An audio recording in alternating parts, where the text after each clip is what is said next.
রাজ্যের বাইরে রেশন পাচার হাতে নাতে পাকড়াও। ভিন রাজ্যের রেশন পাচার পুলিশের জালে হাতে নাতে পাকড়াও।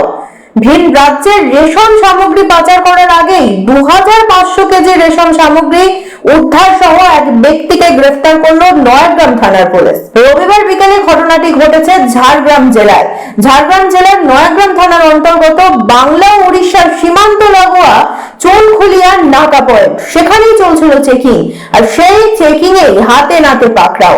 পুলিশ সূত্রে জানা গেছে অভিযুক্ত ব্যক্তির নাম অশোক খামরি, তার বাড়ি বেলিয়াবেড়া থানা এলাকার নয়াগ্রামে।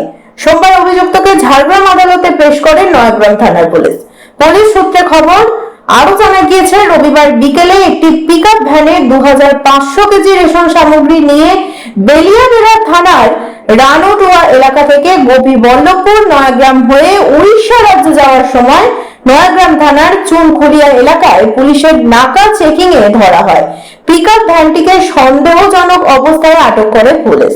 সেখানে রেশন সামগ্রীর বৈধ কাগজপত্র দেখাতে না পারায় পিকআপ ভ্যানের মধ্যে থাকা 2500 কেজি রেশন সামগ্রী বাজেয়াপ্ত করে পুলিশ এবং এক ব্যক্তিকে গ্রেফতার করা হয়। নয়াগ্রাম থানার আইসি সুদীপ ঘোষালের নেতৃত্বে থাকা চেকিং চালানোর সময় রেশন সামগ্রী পাচার রুখে দিল নয়াগ্রাম থানার পুলিশ। পুলিশ তদন্ত করে আরো জানতে পারে, বেলিয়াবেড়া থানা এলাকায় এক ব্যক্তি বিভিন্ন রেশন দোকান থেকে রেশন সামগ্রী দীর্ঘদিন ধরে এই পাচার কাণ্ডের সঙ্গে যুক্ত এবং তা উড়িষ্যায় পাঠান তিনি। সেই অভিযোগের ভিত্তিতে ব্যক্তিকে গ্রেফতার করে পুলিশ।